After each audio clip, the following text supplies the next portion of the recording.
Good evening, I'm Prasad and you're watching KiniNews. The government has little over 2 weeks to meet 3 demands before Harapan leaders stage a bigger protest on July 16th over the food crisis.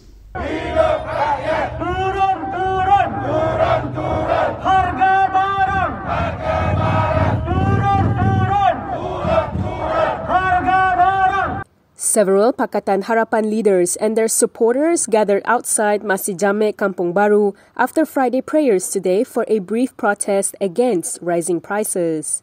During the protest, a Harapan elected representative warned that a larger public protest could take place unless the government takes immediate actions to resolve the current food crisis. Taman Templer assemblyperson Sany Hamzan gave the government 11 days to meet 3 demands before plans for a public protest on July 16th. The 3 demands relate to reform of the import permit AP system and the removal of subsidies.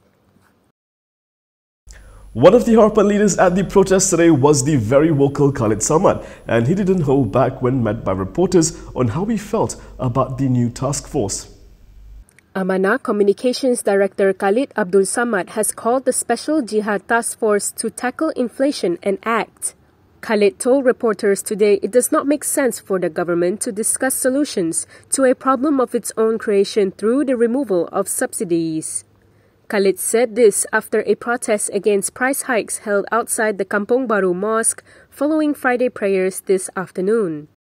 Tapi you create the problem, then you form a jawatan kuasa to handle the problem you created, headed by people who are part of the cabinet. Yeah?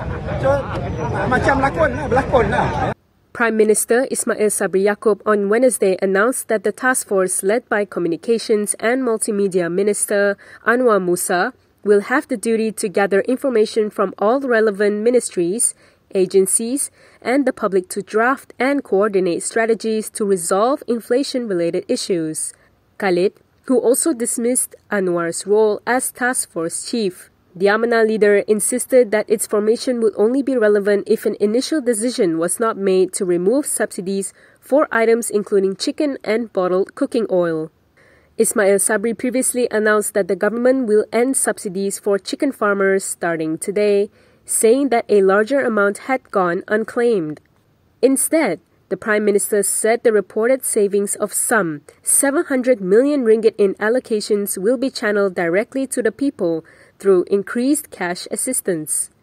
The government has since backed down on its decision to float chicken prices, reinstating a new ceiling price of 9 ringgit and 40 cents per kg through the allocation of 369.5 million ringgit in subsidies. Zaid Ibrahim has worn many hats. First UMNO, then PKR, then he founded Kita before joining DAP. And now he wants BN to win GE15 so that the justice system can be reformed. He also said Zaid and Najib are facing selective prosecution. What's next, Zaid? Former Law Minister Zaid Ibrahim said BN has to win the next general election for the criminal justice system to be reformed. Zaid said the position of public prosecutor must be separated from the Attorney General to ensure justice. He said this was necessary to prevent abuse of prosecutorial powers, which can result in selective prosecution and political revenge through prosecution. He was speaking at the Hello Malaysia online talk show. In particular, he cited criminal trials faced by UMNO President Ahmad Zahid Hamidi and former Premier Najib Abdul Razak as examples of selective prosecution. He said in Zahid's case, it is not a fair system of justice if one person is charged, but others who were given money were not charged. In the case of Najib, Zaid said there were prosecutions in New York and Abu Dhabi that have resulted in jail sentences being handed out over the 1MDB affair. However, he said in Malaysia, the prosecution was only intent on going after Najib. Zaid said by limiting the Attorney General's role, that person can focus on being the Prime Minister's legal advisor and even answering questions in Parliament. He said that there was public anger over selective prosecution as often people are jailed for minor offences, while well-known personalities accused of crime walk free. Is Rosmah Mansoor guilty or innocent? Looks like we'll need to wait a little longer to find out. The verdict for Rosmah Mansoor's solar corruption case has been postponed to September 1st. This came after the Kuala Lumpur High Court vacated the initially scheduled July 7th date for a decision. The case involves the 1.25 billion ringgit solar hybrid energy project for 369 rural schools in Sarawak. Rosmah's counsel Akberdin Abdul Kader confirmed that this was the outcome of the case management before the court earlier this morning. Akberdin added that no reason for the postponement was given by the court registrar. On May 27th, the federal court denied Rosmah an appeal to nullify the entire solar corruption case. Rosmah is the wife of former Prime Minister Najib Abdul Razak. Rosmah was tried for allegedly soliciting 187.5 million ringgit in bribes and purportedly receiving 6.5 million ringgit from former Jepak Holdings managing director Saidi Abang Samsudin. She was alleged to have received the money through her then assistant Rizal Mansoor. The bribe was in relation to Rosmah's alleged role in helping Jepak Holdings win a 1.25 billion ringgit contract to supply electricity to rural schools in Sarawak. Anwar Musa, another fashion icon from UMNO, after Ismail Sabri of course, continues his narrative about the importance of a stable government, which means working with the opposition. Communications and Multimedia Minister Anwar Musa said the Iron Wall approach between the government and the opposition is a thing of the past. He said the approach no longer applies because political stability to safeguard the welfare of keluarga Malaysia is more important. Ego mesti ditanam dalam-dalam. Faction yang berlebihan mesti tolak jauh-jauh. Politik solo, sembrono, merasa segala-galanya boleh buat sendiri, bukan formula yang sesuai untuk sekarang. He said this during the launch of the logo and theme for the 2022 National Day and Malaysia Day celebrations at Angkasa Puri in Kuala Lumpur today. He added that leaders need to adopt the principle of al-ta'ayush, which means to coexist, togetherness and consensus.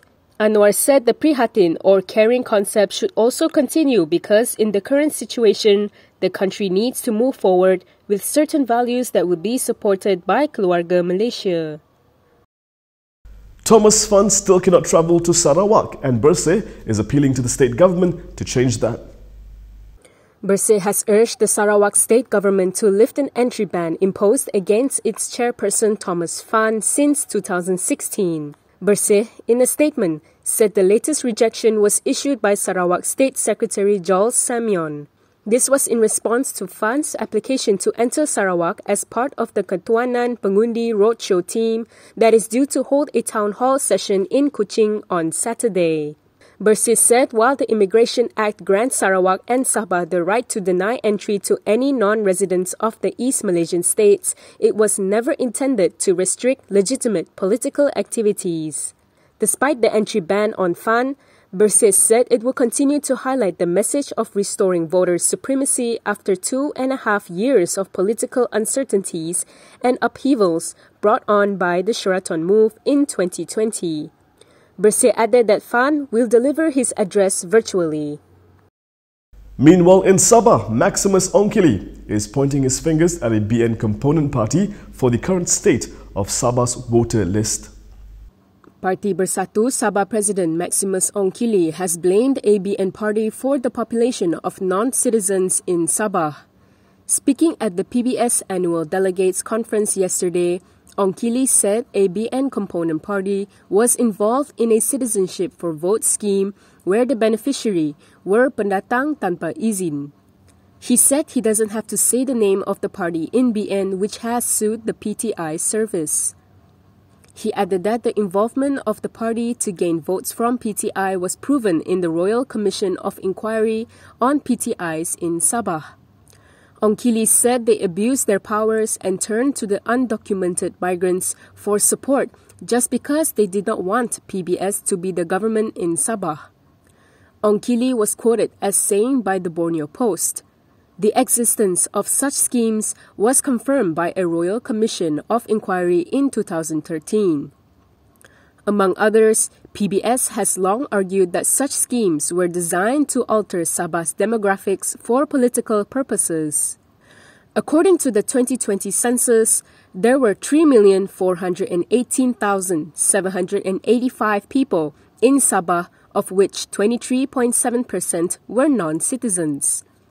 In Ong Kili's speech, he said that the Citizenship for Vote scheme had compromised the integrity of Sabah's voter list. And that is all from me today. For more stories, you can go to KiniTV.com. You can also follow us on Instagram, Twitter, YouTube and Facebook for the latest news updates. If you'd like to support independent media, do consider subscribing to MalaysiaKini.com. I'm Prasad. Thank you for watching.